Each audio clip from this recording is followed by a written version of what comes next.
Hello everyone, welcome to the new class of chemistry. In the previous classes we discussed about some of the representations of how we can represent the concentration of some of the solutions like by molarity, molality, mole fraction, etc. In today's class we will discuss about solubility. So we will discuss it section by section. So first of all, we would like to know what is actually a solubility. Solubility is a property of any substance, whichever substance you take. Is a solubility is the property of any substance which can be dissolved, means the substance when dissolved in a specific amount of solvent at a specific temperature. आप कोई भी वस्तु लो, वो वस्तु का जितना भी maximum amount एक सॉल्वेंट उसी सॉल्यूशन के सॉल्वेंट में अगर डिसॉल्व हो जाता है, घुल जाता है at a particular temperature, that is actually known as solubility. तो सोल्युबिलिटी की जो प्रक्रिया है, प्रोसेस है, it actually depends on three main things. One, solute solvent का nature. Second, the temperature of at which this process takes place. जिस किसी भी टेम्परेचर में ये प्रोसेस होता है, that temperature. Third, pressure. These are the main factors that actually a solubility depends upon. So we will discuss how solubility occurs in solid of a solid in liquid, also gas in liquid. First, in today's class we will actually discuss how solubility of solid takes place in liquid. देखो, हम ये चीज़ जानते हैं कि सारे के सारे solids जितने भी इस दुनिया में पाए जाते हैं वो सभी लिक्विड में डिसॉल्व नहीं हो पाएगा.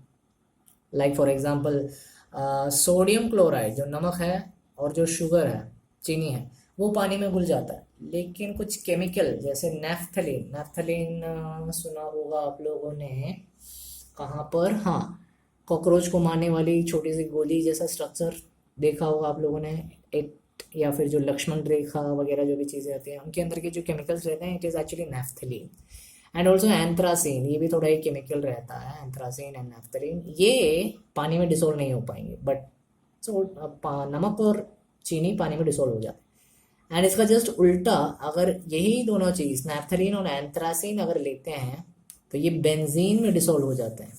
बेंजीन C6H6 एक साइक्लिक कॉम्पाउंड है, पढ़ा होगा पिछली क्लासेस में आप लोगों ने 11th में.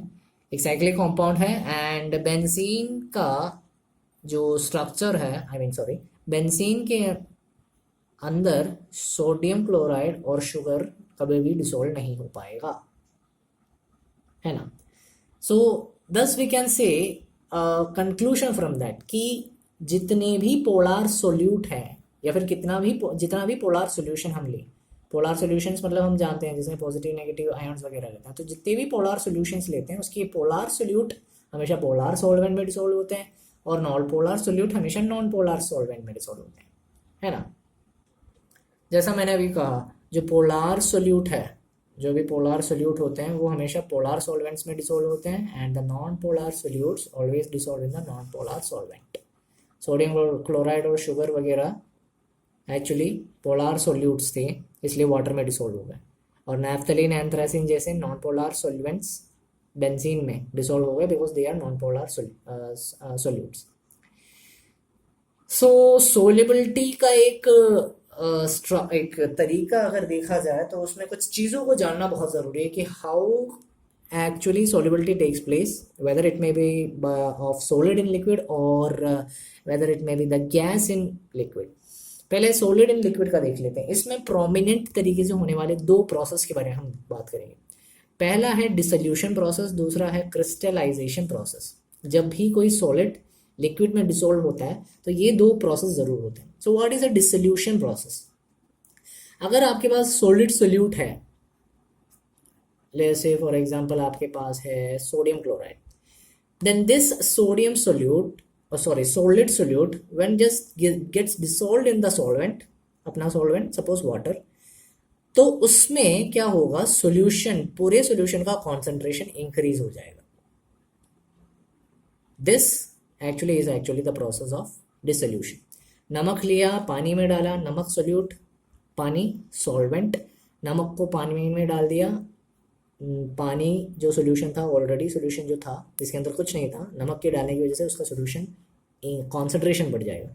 सो we can say that dissolution is actually increase of concentration of solution by the adding of solid solute. Now what is crystallization? यही केस अगर हम अमोनियम क्लोराइड को अगर लेते हैं, वो भी एक सॉलिड सोल्यूट है. अमोनियम क्लोराइड को अगर लेंगे, ये थोड़ा केमिस्ट्री लेवल से देखते हैं अपन, जो बेसिक लेवल है उसको छोड़ के. अमोनियम क्लोराइड को अगर लेंगे तो उसके पार्टिकल्स ऑलरेडी मौजूद पानी के पार्टिकल्स के साथ कोलाइड करने लग जाएंगे, टकराने लग जाएंगे. तो सॉल्यूशन के अंदर की जो पार्टिकल्स है वो सेपरेट होने लग जाएगा, and that process is actually that process actually is known as crystallization. तो उसमें से जो निकल कर बाहर आएगा, वो जो चीज़ भी, जो कुछ भी निकल कर बाहर आएगा, वो अमोनियम क्लोराइड का क्रिस्टल होगा. ओके, अमोनियम क्लोराइड का क्रिस्टल होगा एक्चुअली वो चीज़. ओके, तो this is actually the crystallization process.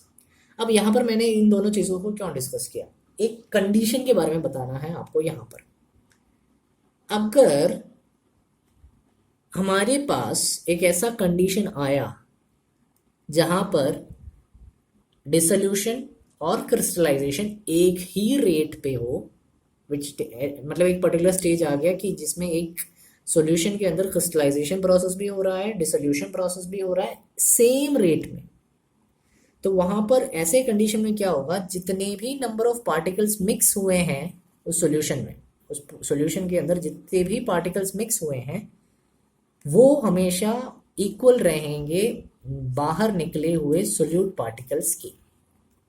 जितने सॉल्यूशन के अंदर के सोल्यूट पार्टिकल्स सॉल्यूशन के अंदर मिक्स हुए हैं, that will be equal to the solute particles separating out of the solution. ये कंडीशन आएगा. कब आएगा ये कंडीशन, वो भी बता देते हैं. ये कंडीशन तब आएगा जब यहाँ पर एक डायनामिक इक्विलिब्रियम मेंटेन होगा. इक्विलिब्रियम का चैप्टर शायद तक पढ़ा होगा आप लोगों ने. इक्विलिब्रियम मतलब रिएक्टेंट्स और प्रोडक्ट्स का कॉन्सेंट्रेशन जब बराबर रहेगा तब वो सॉल्यूशन या फिर वो रिएक्शन हम डायनामिकली इक्विलिब्रियम कहते हैं. यहाँ पर भी वही चीज़ होगा. अगर डिसोल्यूशन और क्रिस्टलाइजेशन सेम रेट में होंगे in dynamic equilibrium, then a condition occurs where the solution will have a solute particles equal in number with the solute particles separating out of it. अगर ऐसा हुआ तो आगे क्या हो सकता होगा इन द फर्दर प्रोसेस, ऐसी क्या चीज़ हो सकती होगी. अगर ऐसा हुआ तो फर्दर क्या प्रोसेस हो सकता होगा, जो आपने बताया था डायनामिक इक्विलिब्रियम की वजह से. इस डायनामिक इक्विलिब्रियम की वजह से क्या होगा, जो सॉल्यूशन के अंदर होगा ये कांस्टेंट हो जाएगा. मतलब उसमें ज़्यादा कुछ चेंजेस नहीं आएंगे. जब डिसोल्यूशन और क्रिस्टलाइजेशन एक ही रेट में होंगे तो सोल्यूट बड़ा कम भी नहीं होगा, ज़्यादा भी नहीं होगा, जितना था उतना ही रहेगा. जितना बाहर गया उतना सॉल्यूशन के साथ मिले हुए के साथ मिक्स हो जाता है. मैंने अभी कहा वो बराबर है, मतलब वो कांस्टेंट हो गया, इक्वल हो गया, उसमें कोई चेंज नहीं आएगा. तो उस पर्टिकुलर टेम्परेचर या प्रेशर में उसके कॉन्सेंट्रेशन में कोई चेंज नहीं है. ऐसे सिचुएशन वाले सॉल्यूशन में आप और ज़्यादा सोल्यूट डिसॉल्व नहीं करा सकते उसी टेम्परेचर और प्रेशर में. ऐसा सिचुएशन जब आता है जब नंबर ऑफ सॉल्यूशन के अंदर जो डिसॉल्व हुए हैं वो बाहर निकले हुए सोल्यूट पार्टिकल्स के बराबर हो जाए, ऐसे सिचुएशन में आप और ज़्यादा सोल्यूट को उस सॉल्यूशन के अंदर नहीं डाल सकते at same temperature and pressure. Condition, ये कंडीशन हमेशा ध्यान में रखना. सेम टेम्परेचर और प्रेशर में हो तभी ये पॉसिबल हो सकता है. ऐसे सॉल्यूशंस को एक नाम से जाना जाता है saturated solution. So what is a saturated solution? It's nothing but a solution where furthermore solutes cannot be dissolved at same temperature and pressure when the solute is constant at that given temperature and pressure. एक solute, आप और solute को जब एक solution के अंदर नहीं डाल सकते दिए गए टेम्परेचर और प्रेशर में, कब, जब उसके अंदर के सोल्यूट का पार्टिकल्स ऑलरेडी कांस्टेंट है. कैसे, अभी बताया था. such solution is known as saturated solution. तो what could be unsaturated solution? Unsaturated solution is nothing but जहाँ पर आप और ज़्यादा सोल्यूट को डिसोल्व करा सकते हो दिए गए टेम्परेचर में, सेम टेम्परेचर में और ज़्यादा अगर डाल सकते हो तो अनसैचुरेटेड सोल्यूशन। मतलब वहाँ पर सोल्यूट कांस्टेंट नहीं होगा, यानी कि वहाँ पर जितने सोल्यूट पार्टिकल्स मिक्स हुए हैं सॉल्यूशन के अंदर उतने इक्वल नहीं होंगे जो फॉर्म होकर बाहर निकले हैं। जो सोल्यूट पार्टिकल्स बाहर निकले हैं या सॉल्यूशन के बाहर क्रिस्टल के रूप में बाहर निकले उसके बराबर नहीं होगा, तो वो अनसैचुरेटेड सॉल्यूशन हो जाएगा, है ना। ये प्रोसेस जो हमने अभी बताया था कॉन्सेंट्रेशन सोल्यूट वगैरह का, जो कॉन्सेंट्रेशन का प्रोसेस है वो एक्चुअली जब गैस भी अगर लिक्विड में डिसॉल्व हो जाए तब भी ये केस एप्लीकेबल है, उसमें ज़्यादा चेंज नहीं होगा, है ना। ओके अब यही सैचुरेटेड सॉल्यूशन जो डायनामिक इक्विलिब्रियम में ऑलरेडी मौजूद है, सैचुरेटेड सॉल्यूशन एक कंडीशन है सैचुरेटेड सॉल्यूशन का, कब? जब वो डायनामिकली इक्विलिब्रियम में है। अनडिसॉल्व्ड सोल्यूट होने के बावजूद भी, मतलब डिसॉल्व किए गए सोल्यूट होने के बावजूद भी अगर एक सॉल्यूशन सैचुरेशन में आ गया है तो डेफिनेटली उसमें एक चीज़ हम ज़रूर कर सकते हैं कि उस ऐसे सॉल्यूशन के अंदर जो सोल्यूट रहेंगे, जो सोल्यूट का अमाउंट रहेगा वो मैक्सिमम रहेगा, क्योंकि अभी डायनामिक इक्विलिब्रियम के बारे में बताया था। डायनामिक इक्विलिब्रियम में ऑलरेडी चीज़ों का कॉन्सेंट्रेशन बराबर रहेगा, चाहे वो सोल्यूट का लो या सॉल्वेंट का लो।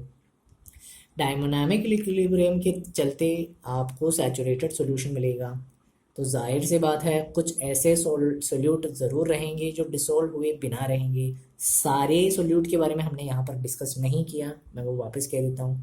कुछ सोल्यूट ऐसे ज़रूर रहेंगे जो डिसॉल्व नहीं होंगे, तो वो जो सोल्यूट होंगे they will be actually eight there maximum which could be dissolved in the solvent, मतलब सॉल्वेंट के अंदर डिसॉल्व होने लायक मैक्सिमम वही होता है। सो व्हाट हैपन्स, जो भी सोल्यूट का सोल्युबिलिटी रहेगा उसका एक परफेक्ट डेफिनेशन हम कह सकते हैं in single line, solubility is nothing but the concentration of solute which has been sold dissolved in a solution. मतलब एक सॉल्यूशन के अंदर हम जितने भी सोल्यूट के कॉन्सेंट्रेशन को सोल्यूबल करा सकते हैं that is actually known as solubility. Solubility हमने क्या बताया था वैसे? सोल्युबिलिटी का definition, the amount of substance that gets dissolved in a particular solution, उसे कहा, वो था एक्चुअली सोल्युबिलिटी, है ना, उसे कहते हैं एक्चुअली सोल्युबिलिटी। लेकिन इस सैचुरेटेड सॉल्यूशन ने हमारी सोल्युबिलिटी के डेफिनेशन को थोड़ा और मॉडिफाई कर दिया। जितना सोल्यूट कॉन्सेंट्रेशन सॉल्यूशन के अंदर डिसॉल्व होगा उतने कॉन्सेंट्रेशन के हिसाब से हम उसको सोल्युबिलिटी को डिफाइन करेंगे। नमक लिया, सिंपल एग्जांपल से बता देते हैं पूरी चीज़ को। नमक ले लिया आपने, नमक को आपने पानी में डाल दिया, नमक के सोल्यूट, मतलब नमक यहाँ पर सोल्यूट होगा, पानी यहाँ पर सॉल्वेंट होगा। नमक का जितना कॉन्सेंट्रेशन पानी के अंदर डिसॉल्व होगा वो एक्चुअली नमक की सोल्युबिलिटी बन जाएगी। You take sugar, you dissolve it in water.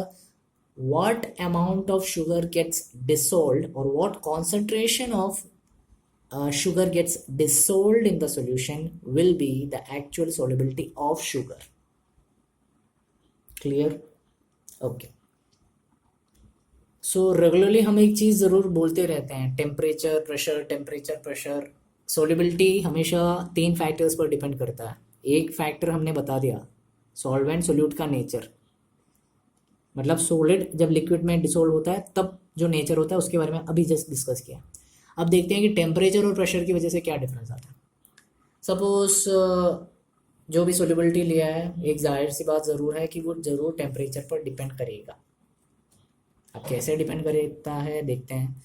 कोई भी सैचुरेटेड सॉल्यूशन ले लिया, सैचुरेटेड सॉल्यूशन के तहत हमारे जो भी सॉल्यूशंस हमने लिए हैं सैचुरेटेड सॉल्यूशन, एक चीज़ हमने सैचुरेटेड सॉल्यूशन के बारे में बताया था, दे आर डायनामिकली इक्विलिब्रियम, है ना, वो उसमें डायनामिक इक्विलिब्रियम ज़रूर होता है और ये जो डायनामिक इक्विलिब्रियम है, that dynamic equilibrium actually takes place because just अभी जो बताया था सैचुरेशन प्रोसेस वगैरह की वजह से होता है। देन हम यहाँ पर टेम्परेचर को कैसे डिफाइन कर सकते हैं? टेम्परेचर को यहाँ पर डिफाइन करने के लिए एक प्रिंसिपल को यूज किया जाता है, ली शैटलियर प्रिंसिपल, ली शैटलियर्स प्रिंसिपल। ली शैटलियर प्रिंसिपल क्या कहता है? अगर आपका सॉल्यूशन जो आपके पास मौजूद है उसमें वो डायनामिकली अगर इक्विलिब्रियम है तो टेम्परेचर वहाँ पर ज़रूर किसी ना किसी तरह अफेक्ट करेगा। कैसे देखते हैं? सपोज आपका सॉल्यूशन, आपने जो भी डिसोल्यूशन प्रोसेस किया था वो एक एंडोथर्मिक प्रोसेस है। एंडोथर्मिक मीन्स जिसमें एक ऐसा प्रोसेस जहाँ पर केमिकल रिएक्शन के तहत heat is been absorbed, heat को एब्जॉर्ब किया जाता है, that is known as endothermic process. जैसे जैसे टेम्परेचर इंक्रीज करोगे एंडोथर्मिक प्रोसेस के तहत सोलिबिलिटी इंक्रीज होगी। एक्सोथर्मिक प्रोसेस में क्या हो सकता होगा? हीट एब्जॉर्प्शन प्रोसेस होता है एंडोथर्मिक, तो एक्सोथर्मिक क्या होगा? हीट रिलीज करने वाला प्रोसेस। तो हीट रिलीज करने वाली प्रोसेस में सोलिबिलिटी कम होगी टेम्परेचर बढ़ने के तहत, है ना। सिंपल एग्जांपल अगर लेते हो तो कैसे लेते हैं? नमक का पानी ले लिया, सपोज फॉर एग्जांपल नमक का पानी ले लिया। नमक के वैसे भी वो जल्दी डिसोल्यूशन होता है। थोड़ा बड़ा एग्जांपल लेते हैं। सपोज फॉर एग्जांपल आपने लिया क्या लिया आपने, लाइक फॉर एग्जांपल शुगर ले लिया। सपोज शुगर धीरे धीरे करके आपने इंक्रीज बढ़ाने मतलब टेम्परेचर बढ़ाया, सॉरी वो भी छोड़ दो, वो भी इससे कोई मतलब वाली चीज़ नहीं है। अपन दूसरा प्रोसेस लेते हैं, ग्लूकोज ही ले लेते हैं। चलो ग्लूकोज जब पानी में डालते हैं तो वो एक एंडोथर्मिक प्रोसेस होता है, मतलब उसमें हीट अब्जॉर्ब होता है। आपने जब कभी पानी जब उसके अंदर ग्लूकोज डाला जाता है तो अगर उसके ग्लास को फील किया है, टच किया है, तो ज़रूर उसमें ठंडक महसूस की है। तो जब एंडोथर्मिक प्रोसेस में टेम्परेचर आप इंक्रीज करते हो तो उसमें सॉल्युबिलिटी बहुत ज़्यादा बढ़ जाती है, बहुत ज़्यादा हाईली इंक्रीज होती है। लेकिन अगर एक एक्सोथर्मिक प्रोसेस लेते हो, गर्मी निकालने वाला प्रोसेस, हीट निकालने वाली प्रोसेस, लाइक फॉर एग्जांपल अपना डाइजेशन प्रोसेस ही ले लेते हैं, एक्सोथर्मिक प्रोसेस है। जैसे जैसे करके टेम्परेचर इंक्रीज होगा हमारे शरीर के अंदर सोल्युबिलिटी का प्रोसेस कम हो होने लगता है। इतना देख लो ना। एक थोड़ा सा डिफरेंट एग्जांपल है। हमारा digestion process exothermic process, okay. खाना खाने के बाद एक्सोथर्मिक प्रोसेस होता है, नॉर्मल टेम्परेचर में हम रहते हैं। खाना जो रहता है वो सोल्यूबल जो भी रहता है डिसॉल्व हो जाता है, हजम हो जाता है, सेल्स के अंदर चीज़ें चली जाती हैं। लेकिन सपोज सोचो हमें बुखार है, हाई टेम्परेचर है, हम उस समय हमारा शरीर बहुत ज़्यादा हीट रिलीज करेगा। ऐसे सिचुएशन में हमारे खाने की सोलिबिलिटी प्रोसेस ज़्यादा होगी या कम होगी? खाना हजम होने का प्रोसेस बहुत धीरे होगा, सोलिबिलिटी डिक्रीज होती जाएगी, है ना। So that's how the temperature is affected in solubility. It's an endothermic process. When temperature increases, solubility increases. For an exothermic process, solubility decreases for increase in temperature. Pressure का क्या effect रहेगा? कुछ effect रहेगा pressure का? Pressure का जो effect रहेगा वो ज़्यादा नहीं रहेगा। क्यों? क्योंकि यहाँ पर हमने एग्जाम्पल लिया है सॉलिड और लिक्विड का। तो सॉलिड और लिक्विड का जब एग्जाम्पल लेते हैं तो सॉलिड और लिक्विड दोनों की खासियत, दे आर इनकम्प्रेसिबल और they are highly incompressible in case of pressure. Pressure जितना भी डालो दोनों के दोनों चीज़ें हाईली इनकम्प्रेसिबल होते हैं। So one thing is sure for here that when you increase the pressure or decrease the pressure, there will be no change in the solubility of any substance which is added in liquid, any solid substance which is added in liquid. उसमें ज़्यादा pressure में कोई change नहीं रहेगा। Means temperature का effect ज़रूर रहेगा लेकिन प्रेशर का इफेक्ट नहीं रहेगा। कब? जब एक लिक्विड के अंदर एक सॉलिड डाला जाता है। So that's all about the solubility process of how a solid takes place in liquid. Next class में हम गैस का लिक्विड के साथ सॉल्युबिलिटी प्रोसेस के बारे में डिस्कशन करेंगे। I hope you understood the things which had been discussed here. Video को चाहे तो एक और बार रिवाइंड करके देख लेना, कहीं पर ज़्यादा डाउट्स रहता है तो, फिर भी नहीं समझ में आता, ask in the comment box. If you liked these videos, just like it definitely. If you are liking the notes, like the notes. like button है, पता चल जाएगा कि आपको समझ में आ रहा है कि नहीं आ रहा है. लाइक बटन नहीं दबा रहे हो तो इसका मतलब यही हुआ कि आपको समझ में नहीं आ रहा है. If you are not getting it, ask your doubts in the comment box. So that's all about today's class. I hope you enjoyed it. You'll get the PDF notes as PDF in the comment box of this video. Thank you. Stay safe and have a nice day.